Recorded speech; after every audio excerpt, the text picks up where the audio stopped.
अस्सलामुअलैकुम story house के प्यारे दोस्तों। आज हम आपको बताएंगे कुछ ऐसी बातें जिससे आप अगले शख्स को देखकर ये पता लगा सकेंगे कि वो शख्स किस तबीयत का मालिक है। तो चलते हैं वीडियो की जानिब, लेकिन उससे पहले आप सबसे एक छोटी सी गुजारिश कि अगर आप मेरे यूट्यूब चैनल पर नए हैं तो मेरे चैनल को सब्सक्राइब कर दें और साथ ही बेल आइकन के बटन को प्रेस कर दें ताकि हमारी आने वाली हर वीडियो आप तक पहुंचती रहे। ये तो ज़िंदगी के 10 हैरत अंगेज़ राज।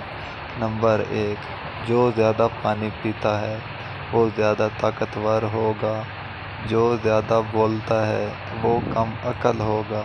नंबर 3, जो बंदा तेज़ चलता है वो ज़हीन होगा। नंबर 4, जो बंदा ज़्यादा सोचता है वो अक्लमंद होगा। नंबर 5, जो ज़्यादा खाता है वो सुस्त होगा। नंबर 6, जो ज़्यादा लिखता है वो मेहनती होगा।